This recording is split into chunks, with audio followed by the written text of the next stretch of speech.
أعوذ بالله من الشيطان الرجيم بسم الله الرحمن الرحيم الطلاق مرتان فإمساك بمعروف أو تسريح بإحسان سبحانك لا علم لنا إلا ما علمتنا إنك أنت العليم الحكيم رب زدني علما وعملا بالقرآن سورہ بقرہ آیت کریمہ 229 ایک تفصیلی باس د طلاق کی ادائے عدت ذکر کی نو فرمائی الطلاق مرتان طلاق رجی ورکول دو کرت دی یعنی طلاق رجی ورکول دو کرت دی بیا دا عام دی که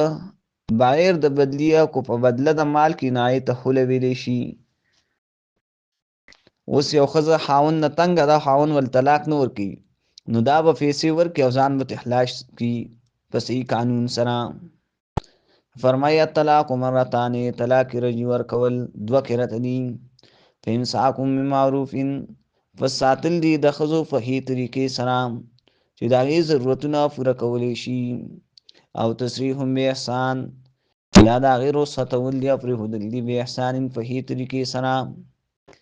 رخصتي داسې ده چې جامه کپړه بوله والی او بیلیږي ولا یحل لکم جایز نه دي ستاسو دپاره حلال نه دي ستاسو دپاره ان تاخذوا مما آتیتموهن چې واخلئ د هغې نه چې تاسو ورکړي هغې ته شیئا څه څیزو چې تا کوم مهر هغې له مخکې ورکړي نکاح وخت کې او بیا یې طلاق یې کړي هغه مهر به ترې نه اخلي الا مگر ان یخافا پای وخت کې چې یریږي دا دواړه الله یقیمه حدود الله چې قایم به نه کړي احکام د الله حدود د الله حدود جمع د حد ده یعنی ښځه خاوند به د یو بل حقوق قایم نه کړي فین خفتم نو پس که چېرې تاسو یریږئ الله یقیمه حدود الله چې پوره به نه کړي دواړه حکمونه د الله فلا جناح علیهما پس نشته څه ګناه په دې باندې فیما افتدت به پای مال کې چې فدیه ورکړي ښځه د پاره د خلاصي خپل ښځه به د خاوند نه بیا ځان په دې طریقه خلاصي چې عدالت ته به درې پېرې ورشي هلته خپله مسله پیش کړي چې په ما دا ظلم کېږي او دا عدالت په ټیم ورکړي سړي ته خو دی په هغې ټیم باندې حاضر نه شو عدالت ته ښځې ته به ووایي چې ته ازاده شایله به آزاد لیکل د تاڼې د طرف نه عدالت نه ورکړی شي او که چېرې سړي حاضري وکړه عدالت نه نو دې سړي ته به ووایي چې تال دا ښځه دوره پیسې راکړي تا نه ځان خلاصوي دا ته بیان د خلې وي تلک حدود الله پس دا احکام د الله دي فلا تعتدوها پس دې ته مه نږدې کېږئ فلا تعتدوها پس د حد نه تجاوز مه کوئ ومن يتعد حدود الله چا چې تجاوز وکړو د فلو د الله نه د احکامو د الله نه فاولئک هم الظالمون پس دا کسان ظالمات ادا کسان ظالمان دي فإن طلقها فلا تحل له پس که چېرې دې ښځې لره خاوند په درېیم ځل طلاق ورکړو نو حلال نه وي او نه حلالېږي له دې سړي دپاره من بعد وروسته د دې نه حتی تنکح زوجا غیره چې نکاح وکړي د بل سړي سره مسله داسې ده که یو سړي ښځې ته طلاق ورکړو ښځه پرې طلاقه شوه او دی بیا وایي چې زه دا ښځه کوم د هغې دپاره شرطونه دي لومبی شرط دا دی چې د مخکیني خاوند نه بیا عدت پوره شي دویم شرط دا دی د عدت نه پس په د بل سړي سره نکاح وکړي دریم شرط دا دی چې هغه خاوند ورسره کوروالی وکړي څلورم شرط دا دی چې هغه دویم خاوند د نزدېکت نه بعد ول هغه په خپله خوښې طلاق ورکړي پنځم شرط دا دی چې د هغه د طلاقو د دویم خاوند د طلاقو نه وروسته یې عدت پوره شي دا د دې آیات کریمه نه معلوم شوه دارنګه حدیث د مشکات شریف کې راځي د هغې نه یو جامع حدیث 284 صفحه باندې او په دویم جلد کې ذکر دی دویم مسله دا د جمهور علما فرمایي چې په یو ځل درې طلاق ورکول واقع کیږي بلکې ابن عبدالبر رحمه الله په دې اجماع را نقل کړی دا وایي چې د دې نه خلاف تر سره نظر نشي کولی دا زرکانی شرح موطا لیکي 167 صفحه دریم جلد کې دا شان علامه نیویم لیکي په شرح د مسلم کې 478 صفحه او لومړني جلد کې او چې امام شافعي امام مالک امام ابو حنیفه امام احمد بن حنبل ټول علماو مخکینو وروستنو د دریو طلاقو واقع کېدل لیکل دي، لیکن طاووس رحم الله او بعض اهل ظواهرو ویلي چې په دریو نه واقع کېږي مګر یو واقع کېږي. دا تفسیر کړل د معارف القرآن 566 صفحه نومنې جلد.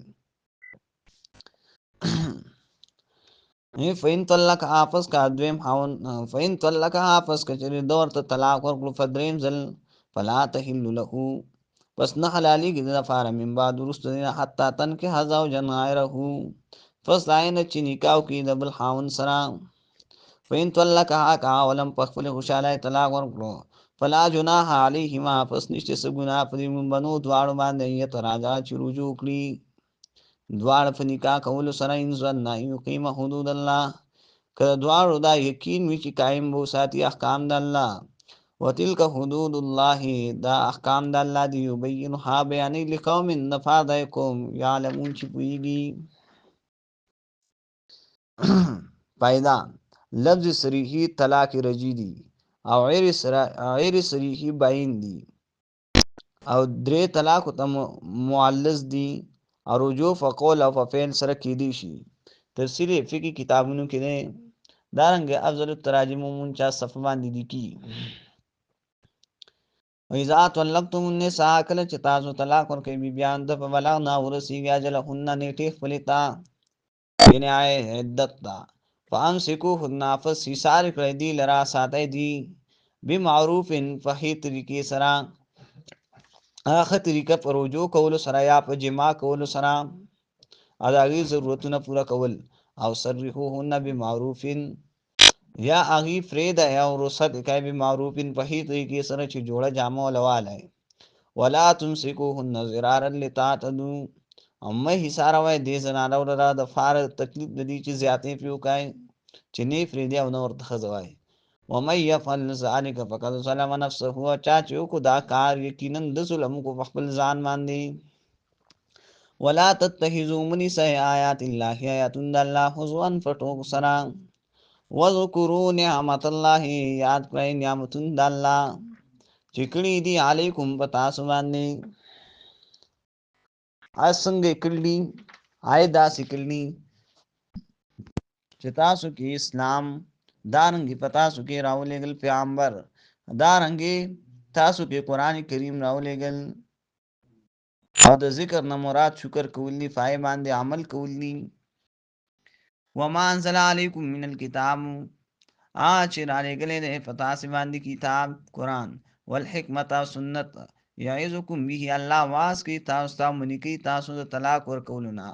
او واتقوا الله او یریږئ د الله نه واعلموا پوه شئ ان الله یقینا الله بكل شیء علیم په هر شي باندې پوه دی بكل شیء علیم.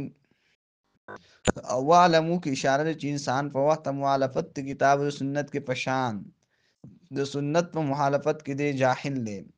فصفت علم د الله بكل شیء پوهیږي دارنګې په دې کې امر او دوام د علم مراد دی. اذا طلقتم النساء فبلغن اجلهن اوس 232 آیات کې دې کې بله مسله ذکر کړي. د دې آیات د نزول سبب دا چې د ښځې یو میراثي یو ولی په باره کې دی چې ښځې د طلاق عدت ترې نه وروسته غوښتل چې نکاح وکړي د خپل خاوند سره لیکن خپل میراثي او ولی منې کړه. دا روایت امام بخاري راوړی دی. دارنګې د ابن عباس رضی الله عنه روایت دی چې دا آیات کریمه دا چا باره کې دی چا منې کوي یو بیبي وروسته طلاق او د عدت نه د بل نکاح کولو نه منې کوي اگر چې د بل خاوند سره وي. دا تفسیر ابن عباس رضی الله عنه دی. دا عنم دا نقل دی. دارنګې بخاري م راوړی دی. اذا طلقتم النساء کله چې تاسو ورکړئ طلاق ښځو ته په بلغن ورسیږي اجلهن عدت بلته فلا تعضلوهن پس مه منې کوه هغې لره ان ينکحن دا چې نکاح وکړي ازواجهن د خاوندانو خپلو سره اذا تراضوا بینهم کله چې هغې راضي شي په منځ خپل کې بالمعروف په جایزې طریقې سره بینهم راجع د زنانت او طلب کوونکي د نکاح د هغې ته یا راجع د اولیاءو ته خاوندانو ته المعروف نه مراد عقد د نکاح دی او جایز مہر ورکول دي. دارنګ عادل گواهان کول دي پای کې چې ښه انصافدار کسان وګوري. ذالک یوعظ به دا حکم دی چې واعظ کولی شي په دې باندې من چا د کان چې منکم استاس نه یؤمن بالله ایمان لري چې په ایمان لري په الله باندې ول یوم الاخر په ورځ واستنای باندې. د یوعظون مراد تذکیر او تحوید دی. ایمان بالله نه مراد ایمان دی په الله په احکام شرعیو باندې او ایمان بالیوم الاخر نه مراد د خوف دی د عذاب د ورځې د آخرت نه په سبب د مخالفت کولو د احکام الهیو نه. ذالکم ازکا لکم واطهرون دا تاسو ته پاکیزه د ستاسو دپاره واطهرون او پاکوونکي د بدنامۍ نه. ازکا لکم معنی ده چې پاکیزه د ستاسو د نفسونو دپاره او معنی د اطهرو پاکي د ستاسو د دین او د عزت دپاره. تفسیر تسهیل 83 صفحه نومبر جلد. والله یعلم الله پوهیږي په فایدو ستاسو انتم لا تعلمون او تاسو نه پوهیږئ. دویم معنی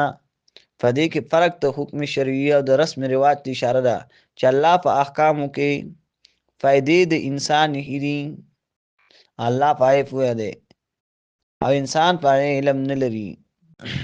نو انسان باندې لازم دی چې د الله حکم نه ومني دا تابع شي.